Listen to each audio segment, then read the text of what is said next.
রাতারাতি যারা ক্ষমতায় যেতে চান, আমিও তাদেরকে বলবো, আগে দখল মুক্ত করেন, দখলদারি করার অভ্যাস ত্যাগ করুন, তারপরে দ্বিতীয়বার ক্ষমতা যাওয়ার স্বপ্ন দেখুন।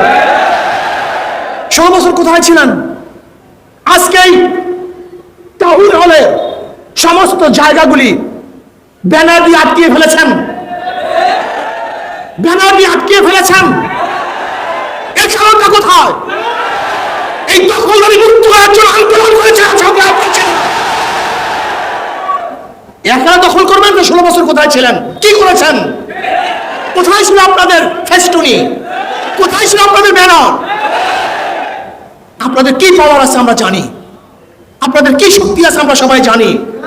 খবরদার, স্পষ্ট কথা বলতে চাই, স্বৈরাচারী শেখ হাসিনার বিরুদ্ধে আন্দোলন করেছি, সংগ্রাম করেছি, রাস্তায় নেমেছি, বুক পেতে দিয়েছি, মানুষ শহীদ হয়েছে, মানুষ বিকলাঙ্গ হয়েছে, মানুষ আহত হয়েছে, নিহত হয়েছে, কিন্তু পিছপা হয় নাই।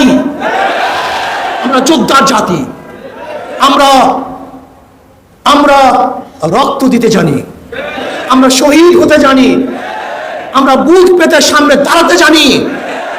আমরা আবু বকরের বংশধর, আমরা ওমরের বংশধর, আমরা ওসমানের বংশধর, আমরা আলী বংশধর, আমরা খালিদ বিন ওয়ালিদের বংশধর, আমরা শাহজালালের বংশধর, ইসহাকের বংশধর, ফজলুল বংশধর, রিসাউদ্দিনের বংশধর। যদি বাংলাদেশ ইসলামের খেলাফ কেউ কথা বলতে চায়, কেউ চক্ষু উন্মোচন করে ইসলামের বিরুদ্ধে, কেউ আঙ্গুল তুলে, ওই আঙ্গুল ভেঙে দেবে ইনশাআল্লাহ, ওই চক্ষু পেছাবে ইনশাআল্লাহ। কেউ ভাববেন না যে শেখ হাসিনা গেছে, বামপন্থী বিপ্লব হবে, এই সমস্ত স্বপ্ন দেখার কোনো সুযোগ নেই। এই স্বপ্ন দেখেন না। বাংলাদেশের মানুষ সচেতন, ইসলামী ছাত্র আন্দোলনে বিশ্বাস করে।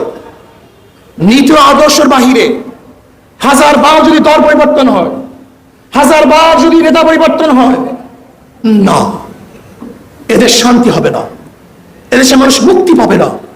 এই জন্য আমাদের শায়খ ওমর সান্নু বরাল্লাহ মার্কাতে বলেছেন, শুধু নেতা নয়, নীতির পরিবর্তন চাই।